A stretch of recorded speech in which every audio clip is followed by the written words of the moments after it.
ओम शांति। भाग्य विधाता भाग 2। इस पुस्तक में आज हम पढ़ेंगे बाबा को सदा प्रकाश के घेरे में दिखा। इस विषय पर ब्रह्मा कुमारी दादी सरला जी अपने अनुभव सुनाती हैं। चलिए आज हम इसे पढ़ते हैं। राजयोगिनी सरला दादी का जन्म 1926 में कराची अर्थात पाकिस्तान में हुआ। आपके सरल स्वभाव को देखते हुए प्यारे बाबा ने अलौकिक नाम दिया सरला मणि। बाबा ने जब बच्चों के लिए बोर्डिंग की स्थापना की तो 11 वर्ष की आयु में उसमें दाखिल हो गई। संगठन में रहते भी पुरुषार्थ पर निजी ध्यान, सदा रूहानी माता पिता का अनुकरण करने की लगन तथा बड़ों द्वारा दी गई श्रीमत की दिल से पालना, इन गुणों ने सदा ही आपको आगे बढ़ाया। निमित्त भाव, नम्रता भाव तथा रूहानियत से सुसज्जित रहने वाली राजयोगिनी सरला दादी वर्तमान समय बेंगलोर में ईश्वरीय सेवा पर उपस्थित है। प्रस्तुत है एक मुलाकात में आपके द्वारा वर्णित अलौकिक सरस अनुभव।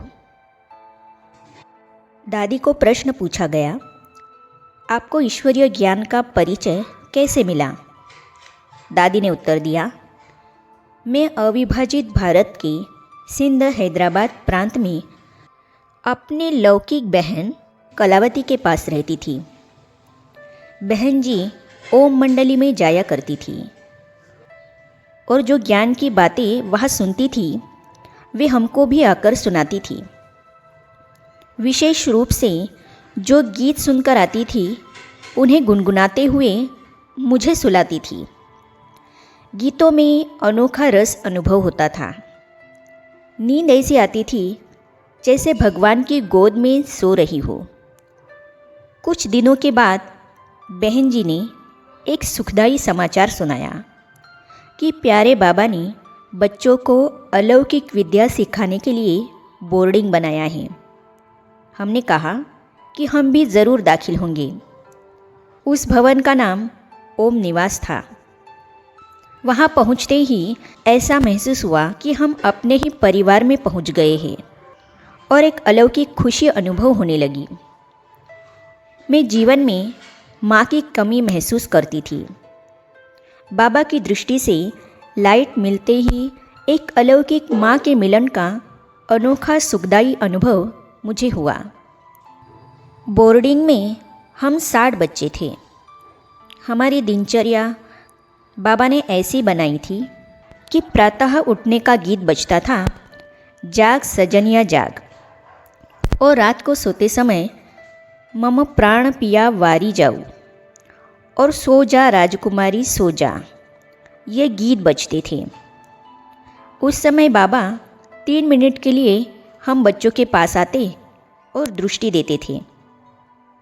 हमारी दिनचर्या बड़ी अनुशासनबद्ध थी। बाबा के असीम प्यार ने पुराने संबंधों की याद भुला दी। बोर्डिंग में हमें विशेष शिक्षा मिलती थी। पहली, भाषा लौकिक और साधारण न हो। दूसरी, सदा सच बोलना है। तीसरी, स्वच्छ रहना है। इन सीखी और धारण की गई बातों का अभी भी जीवन में बहुत बहुत फ़ायदा अनुभव करती रहती हूँ। दादी से प्रश्न पूछा, बाबा ने आपको ज्ञान में कैसे आगे बढ़ाया? दादी ने उत्तर दिया, प्यारे बाबा मम्मा ने हर एक बच्चे के गुण और कला को ध्यान में रखकर कार्य में लगाया और ऑलराउंड बनाया। मम्मा ने मुझे नर्स विभाग में सेवा दी। दूसरे के दुखों को अपना समझ सेवा करने अर्थ बाबा ने अथक भव का वरदान दिया। उन दिनों कल्पवृक्ष, गोला आदि चित्रों का हम मम्मा के साथ सारी रात बैठकर चित्रांकन अर्थात प्रेस करती थी, जिन्हें बाबा राजाओं आदि को सौगात के रूप में भेजते थे। बाबा राजाओं को ईश्वरीय संदेश के पत्र भी लिखते थे।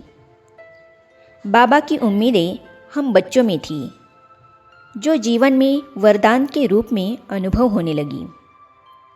यज्ञ पिता यज्ञ माता के लिए दिल ही दिल में सदैव प्रेम भावना बढ़ती गई और हम उनकी शिक्षाओं को धारण करते रहे। दादी को प्रश्न पूछा, आपने बाबा से क्या सीखा? दादी ने उत्तर में कहा, यज्ञ पिता हम सभी बच्चों के बड़े होते हुए भी हर कर्म में निरहंकारी और सेवाधारी रहे। उन्होंने सदा ही अपने को माताओं का सेवक समझा। हमने उनको आकारी लाइट के कार्ब में ही देखा। सर्व संबंधों का भी पाठ बजाते देखा। जब ब्रिजकोठी में हम रहते थे, तब अचानक कई भाई बहनें बीमार पड़ी, तो सर्जन के रूप में बाबा अव्यक्त रूप में बीमारों से मिलते थे, सकाश देकर जाते थे। बेगरी समय में, अर्थात धनाभाव का समय, उसमें माँ का पाठ बाबा ने बजाया। हमको महसूस होता था कि हमारे पेट भरे हुए हैं। बाबा सखा बनकर खेलपाल से हमें हंसाते बहलाते रहते थे। हम यह भी भूल जाते थे कि बेगरी समय चल रहा है। बाबा जो कहते थे हम वह कर दिखाते थे। बाबा कभी आदेश नहीं देते थे। दादी से प्रश्न पूछा, यज्ञ भट्टी के 14 वर्ष के कुछ अनुभव सुनाइए। दादी ने कहा, हमारी पालना मम्मा और दादियाँ करती थी। बड़ी दादी अर्थात प्रकाशमणि दूसरों के दुख को अपना समझ उसे दूर करने की बड़ी सुंदर सेवा करती थी। वे रोज़ सुबह 9 बजे से 10 बजे तक बाबा की मुरली के ज्ञान बिंदुओं की गहराई समझाया करती थी। चंद्रमणि दादी यज्ञ की एक तरह से रक्षक थी और हम बच्चों को बहुत अच्छे नियम मर्यादाएं सिखाती थी। इन 14 वर्षों में स्वयं को पद्मा पदम भाग्यवान समझते हुए हमने बहुत खुशी खुशी से यज्ञ सेवा की। यह यज्ञ अलौकिक और अनोखा है। इसका रचयिता खुद भगवान है।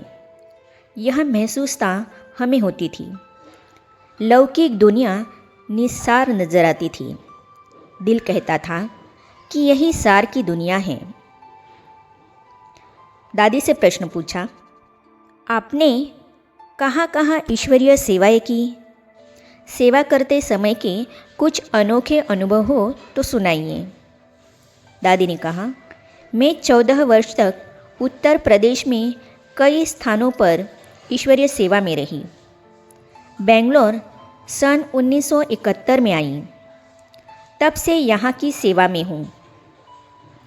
सेवा के क्षेत्र में मैंने यह जाना है कि संसार में दुखों के कारण क्या है, ईश्वरीय ज्ञान द्वारा उनका कैसे निवारण हो सकता है। संसार की पीड़ा को ज्ञान द्वारा हरने की क्षमता मुझ आत्मा में विकसित हुई है। यह एक बहुत बड़ी साधना और सिद्धि महसूस होती है। मैं सदा यही अनुभव करती हूँ कि सेवा द्वारा मनसा वाचा कर्मणा पुण्य जमा कर रही हूँ। आगे हम पढ़ेंगे, बाबा ने मुझे शेर कहा। इस विषय पर ब्रह्मा कुमार भूपाल भाई जी अपने अनुभव सुनाते हैं, तो इसे हम पढ़ेंगे अगली कड़ी में।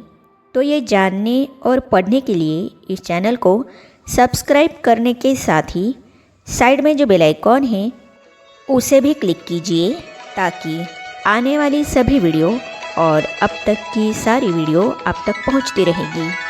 ओम शांति।